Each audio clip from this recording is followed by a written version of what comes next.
ಬೇರೆಡೆಗೆ ವರ್ಗಾವಣೆಗೊಂಡ ಹೃದಯರೋಗ ತಜ್ಞ ಡಾಕ್ಟರ್ ಶ್ರೀನಿವಾಸ್ ನಾಯ್ಕರನ್ನ ಮತ್ತೆ ಕುಮಟಾ ತಾಲೂಕು ಸಾರ್ವಜನಿಕ ಆಸ್ಪತ್ರೆಗೆ ಡೆಪ್ಯುಟೇಷನ್ ಮೇಲೆ ಮರುನಿಯೋಜನೆ ಮಾಡುವಂತೆ ಆಗ್ರಹಿಸಿ ಸಾಮಾಜಿಕ ಹೋರಾಟಗಾರ ಸೂರಜ್ ನಾಯ್ಕ್ ಸೋನಿ ಸೇರಿದಂತೆ ಸಮಾನ ಮನಸ್ಕರು ಕುಮಟಾ ತಾಲೂಕು ಆಸ್ಪತ್ರೆ ಎದುರು ಸೇರಿ ರಾಜ್ಯ ಸರ್ಕಾರವನ್ನು ಆಗ್ರಹಿಸಿದರು. ಕುಮಟಾ ತಾಲೂಕು ಸಾರ್ವಜನಿಕ ಆಸ್ಪತ್ರೆಯಲ್ಲಿ ಕಳೆದ 7-8 ವರ್ಷಗಳಿಂದ ಸೇವೆ ಸಲ್ಲಿಸುತ್ತಿರುವ ಹೃದ್ರೋಗ ತಜ್ಞ ಡಾಕ್ಟರ್ ಶ್ರೀನಿವಾಸ್ ನಾಯ್ಕರನ್ನು ಹೊನ್ನಾವರ ತಾಲೂಕು ಆಸ್ಪತ್ರೆಗೆ ವರ್ಗಾವಣೆ ಮಾಡಲಾಗಿದೆ. ವೈದ್ಯರಿಗೆ ಕೇವಲ 2 ವರ್ಷ ಸರ್ವಿಸ್ ಇರುವಾಗಲೇ ಅವರನ್ನು ಬೇರೆಡೆಗೆ ವರ್ಗಾವಣೆ ಮಾಡಿದರೆ ಅವರಿಗೆ ತೊಂದರೆಯಾಗುವುದಕ್ಕಿಂತ ಹೆಚ್ಚಾಗಿ ಇಲ್ಲಿನ ರೋಗಿಗಳಿಗೆ ಸಮಸ್ಯೆ ಆಗುತ್ತಿದೆ. ಡಾಕ್ಟರ್ ಶ್ರೀನಿವಾಸ್ ನಾಯ್ಕರ ಬಳಿ ಔಷಧೋಪಚಾರ ಮಾಡಿಕೊಳ್ಳುತ್ತಿದ್ದ ಸಾವಿರಾರು ಜನರಿಗೆ ಅವರು ಆಸ್ಪತ್ರೆಯಲ್ಲಿ ಲಭ್ಯವಾಗದ ಕಾರಣ ತೀರಾ ಸಮಸ್ಯೆಯಾಗಿದೆ. ಹಾಗಾಗಿ ಜಿಲ್ಲಾ ಉಸ್ತುವಾರಿ ಸಚಿವರು ಮತ್ತು ರಾಜ್ಯ ಸರ್ಕಾರ ಅವರನ್ನು ಡೆಪ್ಯುಟೇಷನ್ ಮೂಲಕ ಪುನಃ ಕುಮಟಾ ಆಸ್ಪತ್ರೆಗೆ ನಿಯೋಜನೆ ಮಾಡುವ ಮೂಲಕ ಅವರ ವೈದ್ಯಕೀಯ ಸೇವೆ ಕುಮಟಾ ಜನತೆಗೆ ದೊರೆಯುವಂತಾಗಬೇಕು.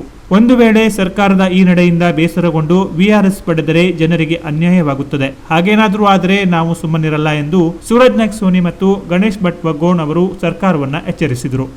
ಇವ್ರು ಇಂಟರ್ಚೇಂಜ್ ಮಾಡೋದ್ರಿಂದ ಅವ್ರಿಗೇನಾದರೂ ಭಾಳ ಸೆನ್ಸಿಟಿವ್ ಇಶ್ಯೂ. ಯಾಕಂದರೆ ಉತ್ತರ ಕನ್ನಡದಲ್ಲಿ ಬಂದು ಡಾಕ್ಟರ್ಸ್ ಏನಾದ್ರು ಇದ್ದಾರೆ ಅಂದರೆ ಬೇರೆ ಬೇರೆ ಕಾರಣಕ್ಕಿದ್ದಾರೆ ಬಿಟ್ಟರೆ ಏನೋ ದುಡ್ಡು ಮಾಡಬೇಕು ಅಂತ ಯಾರೂ ಇಲ್ಲ. ಇಲ್ಲಿ ದುಡ್ಡು ಮಾಡೋದಿದ್ರೆ ಎಲ್ಲರೂ ಸಿಟಿಲಿ ಇದ್ಬಿಡ್ತಿದ್ರು. ಹುಬ್ಬಳ್ಳಿ ಬೆಂಗಳೂರು ಸಿಟಿಲಿ ಇದ್ಬಿಡ್ತಿದ್ರು. ಎಲ್ಲ PG ಮಾಡಿದವರು ಒಳ್ಳೊಳ್ಳೆ ಸರ್ವಿಸ್ ಇದ್ದಂಥವ್ರು.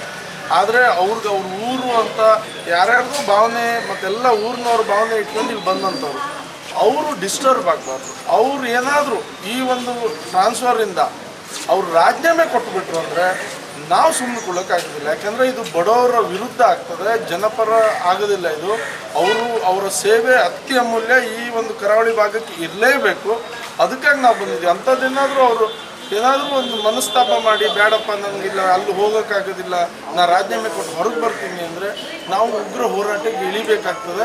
ಯಾಕೆಂದರೆ ಜನರ ಹಿತರಕ್ಷಣೆ ಭಾಳ ಇಂಪಾರ್ಟೆಂಟು.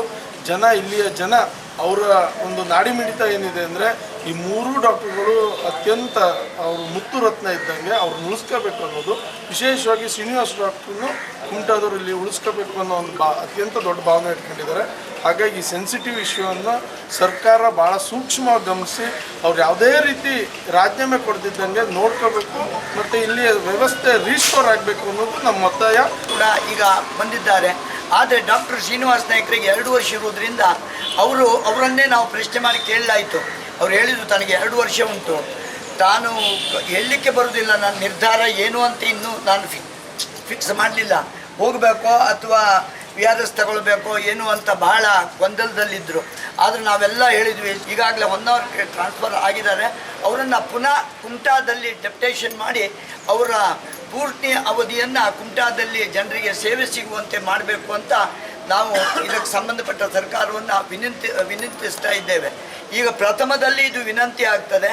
ಒಂದು ವೇಳೆ ಅವರು ತಾನು ಮಾಡುವುದಿಲ್ಲ ಅಥವಾ ತಾನು VRS ತಗೊಳ್ತೇನೆ ಇಂಥದ್ದಾದರೆ ಅದಕ್ಕೆ ಉಗ್ರ ಹೋರಾಟ ಆಗ್ತದೆ. ಆವಾಗ ಸಂಬಂಧಪಟ್ಟವರು ಅಧಿಕಾರ. ಈ ಸಮಸ್ಯೆಯ ಬಗ್ಗೆ ರಾಜ್ಯ ಸರ್ಕಾರದ ಗಮನ ಸೆಳೆಯುವ ಉದ್ದೇಶದಿಂದ ಕುಮಟಾ ಬ್ಲಾಕ್ ಕಾಂಗ್ರೆಸ್ ಅಧ್ಯಕ್ಷರಾದ ಭುವನ್ ಭಾಗವತ್ ಅವರನ್ನ ಸ್ಥಳಕ್ಕೆ ಬರುವಂತೆ ಮನವಿ ಮಾಡಲಾಯಿತು. ಅದರಂತೆ ಅವರು ಕೂಡ ಆಸ್ಪತ್ರೆಗೆ ಬಂದಾಗ ಈ ಬಗ್ಗೆ ಜಿಲ್ಲಾ ಉಸ್ತುವಾರಿ ಸಚಿವ ಮಂಕಾಳು ವೈದ್ಯರ ಮತ್ತು ರಾಜ್ಯ ಸರ್ಕಾರದ ಗಮನ ಸೆಳೆಯುವಂತೆ ಭುವನ್ ಭಾಗವತ್ ಅವರ ಬಳಿ ಆಗ್ರಹಿಸಿದರು. ಅದಕ್ಕೆ ಸ್ಪಂದಿಸಿದ ಭುವನ್ ಅವರು, ಖಂಡಿತ ನಾನು ಕೂಡ ಜನಪರವಾಗಿದ್ದೇನೆ. ಡಾಕ್ಟರ್ ಶ್ರೀನಿವಾಸ್ ನಾಯ್ಕರನ್ನು ಮರು ನಿಯೋಜನೆಗೆ ಸಚಿವರ ಬಳಿ ಮನವಿ ಮಾಡುತ್ತೇನೆ. ನನ್ನ ಕೈಲಾದ ಪ್ರಯತ್ನ ಖಂಡಿತ ನಾನು ಮಾಡುತ್ತೇವೆ ಎಂದು ಭರವಸೆ ನೀಡಿದರು. ಬರಲೇಬೇಕು, ನಮ್ಮೆಲ್ಲ ಮನವಿ ಇದೆ. ನಾನು ಅಂದೆ ಖಂಡಿತವಾಗ್ಲೂ ನಾನು ಬರ್ತೇನೆ, ನನಗೇನು ಆ ಥರದ್ದೇನಿಲ್ಲ. ಯಾಕೆಂದರೆ ಆಗಲೇ ಗಣೇಶ್ ಭಟ್ ಕೂಡ ಹೇಳಿದಂಗೆ ಶ್ರೀನಿವಾಸ್ ನಾಯ್ಕರು ನಮ್ಮೆಲ್ಲ ಕುಟುಂಬದಲ್ಲಿ ಒಬ್ಬರಿಗೆ ಒಂಥರ ಸೇವೆಯನ್ನು ಸಲ್ಲಿಸಿದ್ದಾರೆ. ಸರ್ಕಾರದ ಒಂದು ಆದೇಶ ಏನೋ ಒಂದು ಆಗಿದೆ, 10 ವರ್ಷಕ್ಕಿಂತ ಜಾಸ್ತಿ ಇದ್ದವರಲ್ಲಿ ಅದು ಸ್ವಲ್ಪ ಅದನ್ನು ಬದಲು ಮಾಡ್ಕೊಂಡಿದ್ದಾರೆ. ಈಗ ಅವರು ಹೇಳ್ತಾ ಇದ್ದಾರೆ, ನಾವು ಕೂಡ DHO ಅವ್ರ ಹತ್ರನೂ ಮಾತಾಡಿದ್ದೇನೆ, ಜಿಲ್ಲಾ ಉಸ್ತುವಾರಿ ಸಚಿವರ ಹತ್ರ ಕೂಡ ಗಮನಕ್ಕೆ ತಂದಿದ್ದೇನೆ. ನನ್ನ ಕೈಲಿ ಏನು ಮಾಡಲಿಕ್ಕೆ ಸಾಧ್ಯ ಆಗ್ತದೋ, ಜನರಿಗೆ ಹಿತದೃಷ್ಟಿ ಇಟ್ಕೊಂಡು ಜನರಿಗೆ ಏನು ಒಳ್ಳೇದು ಮಾಡಲಿಕ್ಕಾಗ್ತದೆ ಖಂಡಿತವಾಗ್ಲೂ ಅದನ್ನು ನಾವು ಮಾಡ್ತೇವೆ. ಜನರಿಗೆ ಏನು ಬೇಕೋ ಅದನ್ನು ಖಂಡಿತವಾಗ್ಲೂ ಎಲ್ಲರೂ ಶೇರ್ ಮಾಡೋಣ ಅಂತ ಈ ಸಂದರ್ಭದಲ್ಲಿ ಹೇಳ್ತಾ ನಿಮ್ಮ ಮನವಿಗೆ ಕೂಡಲೇ ಸ್ಪಂದಿಸುವಂಥ ಕೆಲಸವನ್ನು ನಾನು ಮಾಡ್ತೇನೆ ಅಂತ ಹೇಳಲಿಕ್ಕೆ ಇಷ್ಟಪಡ್ತೀನಿ. ಇನ್ನು ಈ ಸಂದರ್ಭದಲ್ಲಿ ಮಾತನಾಡಿದ ಡಾಕ್ಟರ್ ಪ್ರಸನ್ನ ನಾಯಕ್ ಅವರು ಕುಮಟಾದಿಂದ 3 ವೈದ್ಯರ ವರ್ಗಾವಣೆಯಾಗಿದ್ದರೂ 4 ವೈದ್ಯರನ್ನು ಕುಮಟಾ ಆಸ್ಪತ್ರೆಗೆ ನೀಡಲಾಗಿದೆ. ಆದರೆ ವರ್ಗಾವಣೆಯಾದಾಗ ಕರ್ತವ್ಯಕ್ಕೆ ಹಾಜರಾಗಲು 10 ದಿನಗಳ ಸಮಯಾವಕಾಶ ಇರುತ್ತದೆ. ಅಲ್ಲಿಯವರೆಗೆ ನಾವೆಲ್ಲ ವೈದ್ಯರು ಸೇರಿ ಆಸ್ಪತ್ರೆಗೆ ಬರುವ ರೋಗಿಗಳಿಗೆ ಯಾವುದೇ ತೊಂದರೆಯಾಗದಂತೆ ಕರ್ತವ್ಯ ನಿರ್ವಹಿಸುತ್ತಿದ್ದೇವೆ. ಮುಂದಿನ ವಾರದಿಂದ ಎಲ್ಲ ವೈದ್ಯರು ಕರ್ತವ್ಯಕ್ಕೆ ಹಾಜರಾದ ಮೇಲೆ ಎಲ್ಲಾ ವ್ಯವಸ್ಥೆ ಸರಿ ಹೋಗುತ್ತದೆ ಎಂದು ತಿಳಿಸಿದರು. ಸ್ವಲ್ಪ ಡಿಸ್ಟರ್ಬೆನ್ಸ್ ಇರ್ಬೋದು, ಆದರೆ ನಾವು ಆಸ್ಪತ್ರೆಯಲ್ಲಿ ಯಾವಾಗಲೂ ನಾವು ಇರೋ ಡಾಕ್ಟರ್ನೇ ನಾವು ಕಂಟಿನ್ಯೂ 2 ದಿನಕ್ಕೆ ಡ್ಯೂಟಿ ಮಾಡ್ತಾ ಇದ್ದೀವಿ. ಈಗ 2-3 ದಿನಕ್ಕೆ ನಾವು ರೊಟೇಷನಲ್ಲಿ ಮಾಡ್ತಾ ಇದ್ದೀವಿ. ಈಗ ನಾನು ನಾಗರತ್ನ ಡಾಕ್ಟರ್ ಇದ್ವಿ ಮತ್ತು 5 ಡಾಕ್ಟರ್ ಇದ್ದರು. ಮತ್ತು ಈಗ ENT ಒಬ್ಬರು ಡಾಕ್ಟರ್ ರಾಬರ್ಟ್ ರೆಬೆಲ್ಲೋ ಅಂತಲೂ ಬಂದಿದ್ದಾರೆ. ಸೊ ನಾವು 4 ಜನ ರೊಟೇಷನ್ ಮಾಡಿಕೊಂಡು ಆಸ್ಪತ್ರೆನ ಫಂಕ್ಷನ್ ಮಾಡ್ತಾ ಇದ್ವಿ. ಸೊ ಈಗ ಎಲ್ಲರೂ ಅವರು ಅಷ್ಟೇ ಮುಂದಿನ ವಾರದಿಂದ ಎಲ್ಲರೂ ನಮ್ಮ ಏನು ರೊಟೇಷನ್ ಇದೆಯೋ ನಾವು ಮಾಡ್ಕೊಂಡು ಹೋಗ್ತಾ ಇದ್ದೀವಿ. ಬಳಿಕ ಸ್ಥಳಕ್ಕಾಗಮಿಸಿದ ಆಸ್ಪತ್ರೆಯ ಆಡಳಿತಾಧಿಕಾರಿ ಡಾಕ್ಟರ್ ಗಣೇಶ್ ನಾಯ್ಕರ ಬಳಿಯೂ ಡಾಕ್ಟರ್ ಶ್ರೀನಿವಾಸ ನಾಯ್ಕರನ್ನು ಡೆಪ್ಯುಟೇಷನ್ ಮೇಲೆ ಮರು ನಿಯೋಜನೆ ಮಾಡುವಂತೆ ಇಲಾಖಾ ಮಟ್ಟದಲ್ಲಿ ಒತ್ತಾಯ ಮಾಡುವಂತೆ ಆಗ್ರಹಿಸಲಾಯಿತು. ಈ ಬಗ್ಗೆ ನಾವು ಕೂಡ ಪ್ರಯತ್ನ ಮಾಡುತ್ತಿರುವುದಾಗಿ ಡಾಕ್ಟರ್ ಗಣೇಶ್ ನಾಯ್ಕ್ ತಿಳಿಸಿದರು.